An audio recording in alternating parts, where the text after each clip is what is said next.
Happy Tuesday, Break the Board Sports. It's your boy RJ Cash here, getting into MLB playoffs, AL Division Series.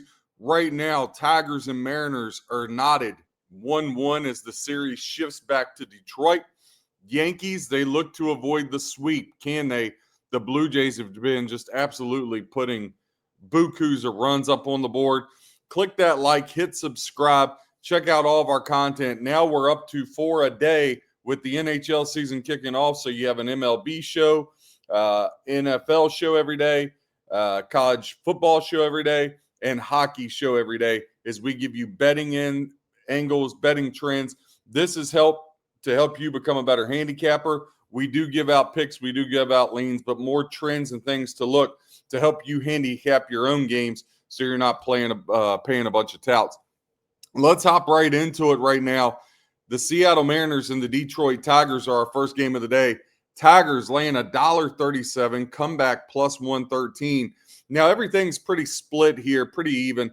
53% of bets right now on the Seattle Mariners, 51% of the handle on the Mariners, 47% of bets on the Detroit Tigers, with 49% of the handle on the Tigers. So 50-50 split here down the middle. Right now, as far as favorites and underdogs after last night, the divisional round, 4-4. So pretty even between the dogs and the favorites. Can't get much easier than that. Wild card round, the favorites had a 9-2 advantage. So for the playoffs for the MLB right now, favorites running away 13-6 in favor of the favorites so far, 19 games of the MLB playoffs. Your unders pretty even there, but a little tick up. Unders hold a 10-8-1 advantage there, the one push. So your over-under tonight for the Mariners Tigers, 7.5, 59% of tickets and 58% of the handle going to the over, 41% of tickets and 42% of the handle going to the under. Your pitching matchup today, Logan Gilbert will get the call for the Seattle Mariners. Gilbert 3-2 with a 2.30 his last 5 starts. Really struggled the front end of the year, but now looking like the Logan Gilbert that the Seattle Mariners need him to be. He's had 2 starts against Detroit this year, one back in April, the other back in July. Both of them, he went 5 innings, 2 runs his last one, but 0 of them earned. So that start July 13th, while 2 runs were on his watch, none of them were earned, and then 3 runs all earned back in April. But look at the strikeouts, and we'll touch on his strikeout prop later, so just put this in your cap. He struck out 9 Tigers in July and 10 in April, so just hold on to that when we click into FanDuel and look at the strikeout props. Jack Flaherty will get the call for the Tigers. He had a really rough season. Started out okay, then fell off the reins, but his last 5, he's been much better. A 2-3 record, however, a 3.47 ERA. He's only had 1 start against the Mariners this year. He actually opposed Gilbert back on July 13. He went 5 innings, 4 hits, 2 runs, and 7 strikeouts for Flaherty on that. So when we talk about strikeout props, let's go ahead and hit that first and touch into it. Again, click that like, hit subscribe as we give you all the information to help you bet your own games, help you become a better handicapper is what we're all about. Logan Gilbert, that strikeout prop, over under 6.5. The under is actually juiced, minus 122, the under. Yesterday in baseball, we had the Philadelphia Phillies. We fell in that one. We also had the Cubs team total over, and we had the game over. So 2-1 yesterday in baseball. I'm going to go ahead and let's give out Logan Gilbert over 6.5 strikeouts. I think he pitches very well. He's going to need to, because the Mariners have really struggled over the course of the whole season on the road. They've been a much different team at home than on the road. They have got to find a way to click one of these 2 games in Detroit to get it back to Seattle. I think if it gets back to Seattle for a game 5, the only problem is they have to face Skubal. But they got to get one of these for the Tigers. Flaherty, his over-under is 4.5, and I tell you what, it's juiced minus 168 to the over. If it wasn't such high juice, I would look to take that for sure. Now, something FanDuel does that's really good. They do the alternate strikeout totals. So maybe you go plus 4 strikeouts Now, that's a high line at minus 470. I understand that. But maybe you have that with a under here, put you at plus 111 for the on that ticket. I would even look to throw in, we don't do a WNBA show, but the line's really high tomorrow on the money line. When you talk about the Phoenix Mercury, it's minus 180 on the money line, minus 3.5 overall. Mercury down 2-0.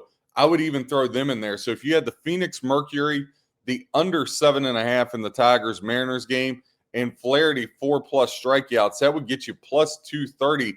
I think that's some great value there when you look at it, and definitely you can win there betting that. Moving on over to some trends to help you with here for this game. Seattle just 1-4 their last 5 games, but they're 5-1 straight up against Detroit. They had that 5-game winning streak or a 4-game winning streak till it was snapped in game 1. Seattle, remember I told you they really struggled on the road as a whole throughout the season, but as of late, they've played their best baseball on the road coming down the stretch. 7-1 straight up their last 8 road games. Now, Detroit, games they participated, the under has cashed 8 of the last 10 games. Detroit just 5-12 straight up their last 17. Very well documented their fall, which let the Guardians back into the playoff race. But the Tigers were able to overcome the Guardians, and they got the split they needed in Seattle. So now, if you're Detroit, obviously you want to look to try to finish this thing, but I wouldn't be surprised, hey, game 5, they come back short rest with Skubal. I think the Tigers are very comfortable with the game 5. I really feel like the Tigers have the advantage here unless the Mariners can win game 3. I will say this, whoever wins game 3, I like the loser in game 4. I really, really believe this gets back to Seattle for game 5. Detroit has lost 7 straight at home. You got to go all the way back to the middle of September to see them win a home game. When you talk about the last 10 games at home, we talked about that. Tigers 2-8 straight up, 7 in a row they've lost. But we talked about straight up on the road, the Mariners, remember the 7-1, they're actually 7-3. Now, as a favorite, right? Last 10 games as a favorite, Mariners 7-3. But as a dog, the Tigers are 7-3. So they are comfortable in this dog spot, especially when you're talking about at home. Now, against the last 10 games as an underdog, the overs are 7-3. So a lot of overs for the Tigers as of late when they are the dogs. So just something to look at there. When I look at this game and break it down, like I said, I think the easiest way to go is whatever side you take, right? If you win, you made your money. If you take, let's say you take the Tigers game 3 and they lose, I think game 4 is a great situation. If you just play a single unit game 3, wheel back game 4 with a triple unit on them to make up your money and then some. I think there's a couple different ways you can look at betting this from that perspective. Obviously, when we look down, you can look at, let's look at no run, the first inning result. This is something I'd like to look at. The tie is minus 160. I think there's some value there in that. First five innings, rather. Sorry. You're over under 3.5, juice minus 132 to the over. If you look at the Tigers, total runs is 3.5 for the game. Same thing for the Mariners. Now, for the Tigers, the over 3.5 is plus money at plus 108. The over 3.5 for the Mariners is at minus 138. Again, I like the Mariners in this game, so I would look to their team total over. Again, something FanDuel does. I give them a lot of props, though the juice I'm not always a fan of there, how they juice you out. But you can do some things there. Let's say you take the over 2.5 runs for the Mariners for the game with Flaherty 4+ strikeouts in the Phoenix Mercury minus $1.80. That's going to get you at plus 173. So I also like if you take that with the Mariners in general. I think there's some different things you can do on there. But as far as today's plays, we're going to go the over strikeout prop for Logan Gilbert at minus 108. I'm going to lay the $1.34 with the Mariners for a double unit. So 3 units out there total. And then I'm going to play this. I'm going to play this little parlay over 2.5 alt run for the Mariners. Flaherty 4+ strikeouts, so he's just got to get to 4 for us. And the Phoenix Mercury at plus 173. So 4 plays out there so far. Let's see what we can get. Again, Break the Board Sports. Click that like, hit subscribe. Let's get into our next game. The New York Yankees looking to avoid elimination, and who would have thought, giving up 11 runs, 13 runs. We knew that bullpen was rough, but Max Fried getting roughed up really kind of threw me for a loop. Now, the one thing about this is the Yankees got the advantage. If they can get the win with Rodon today, Schlittler goes game 4, and then as we say all the time, anything can happen in a game 5. Granted, it's in Toronto, and Toronto's red hot right now. I feel like Toronto's been undervalued all year long. But the Yankees here in game 3, laying $1.58 plus 129 on the comeback for the Blue Jays, 57% of bets and 71% of the handle on the Yankees. I would imagine that would stay, maybe even go up higher. The books are going to need the Blue Jays today, 43% of tickets and 29% of handle on the Blue Jays. Now that over-under 7.5, again, the over's been rocking and rolling the first 2 games of this series. 88% of tickets and 94% of the handle to the over 7.5, 12% of tickets and only 6% of the money to the under. I can't resist there. I may end up firing on the under. Before I do that, let's get in and see what kind of matchups we got. Shane Bieber will get the call for the Blue Jays tonight. Now, he's 4-1, but a 4.03 ERA. Been a little rough. Hasn't faced the Yankees yet this year. His 5 September starts, 2 runs, 2 runs, 1 run, 3 run, and then 5 runs against the Reds back on September 3rd. But the competition hasn't been exactly stiff for Bieber. He's faced Tampa Bay, Kansas City, Baltimore, and then he did have Houston in there, and then Cincinnati touched him up there. So I'm not so much sold on him being able to go in and face the Yankees and have a lot of success. He hasn't faced them since 2023. When I look at Southpaw Carlos Rodon, 3-2 with a 3.19 ERA. He's faced Toronto twice this year, went 5 innings in both, gave up 2 runs in both, and struck out 4 in both. So very consistent there when you look at that for Rodon.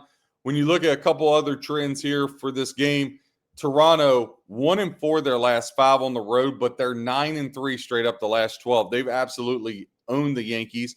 Blue Jays are on a 6-game winning streak. Now, we talk about everybody hopping on that over 7.5, and I get it. The ball's been flying out of the yard everywhere. But the fact only 6% of the money is on the handle and this thing isn't up to like 9 gives me reason to pause. The books, probably the thing they're going to need the most today is the under in the Yankee game. And wouldn't you know it, when you look into the trends, the under has cashed 11 of the last 15 games that the Yankees have played in. Now, they're 10-3 straight up their last 13. They've been red hot too, just the Blue Jays have owned them. Going back to that under, straight 5 games in Yankee Stadium have went under the total. And when these two hook up, again, let's not get enamored by this whole over in this hitting barrage Toronto and the Yankees put on. The under between these two teams in Yankee Stadium has cashed 6 of the last 7. I'm going to go ahead and roll the dice. I'm going to take the under 7.5 for a double unit play. I know it's a little dicey. I do see a couple of 8s out there. That's tremendous value if you can find that. If you look at the last 10 games at home, Yankees 9-1 straight up. On the road, we talked about that 6-game winning streak of the Blue Jays, but they're just 4-6 on the road over their last 10. Blue Jays on the road, their last 10 games, 7 of them have went under. The Yankees, we talked about their last 10 games. 7 of them have went under, 5 straight unders in a row. The Yankees, as a favorite, right? 7 unders out of the last 10. And when we look at the Yankees as a home team favorite, 5 unders in a row there as well. So we got the double unit on the under. I think we've sold that now. If you want to be a contrarian publican, as all the money's going towards the over, hey, I totally get it. Ball's been leaving the yard. If it ain't broke, don't fix it. So I do absolutely understand your way of thinking there. but I'm going to take a double unit on the under, and I'm also going to take the Yankees for a double unit today. I just think I'm going to take the Yankees for a single unit because I think they do avoid the sweep today. And then the other thing I'm going to do with the Yankees is I'm going to take the Yankees and the Mercury plus 155 together, both on the money lines. So let's just recap what we got, right? We got the Phoenix Mercury and the New York Yankees plus 155 for a single unit. We got the Yankees minus $1.56 for a single unit. We got the under 7.5 for a double unit in the Yankee game. We got the Seattle Mariners minus $1.34 for a single unit. We got the Seattle Mariners. We got the parlay play. Jack Flaherty 4+ strikeouts. The Mercury on the money line, and the Mariners alt total there for plus 190 or plus 179. So those are our plays today. Again, click that like, hit subscribe, track the plays, check out our NHL, college football, and NFL shows every day, at least 4 pieces of content. It'll jump to 5 here very soon with the NBA upon us October 22nd. God bless. Happy handicapping.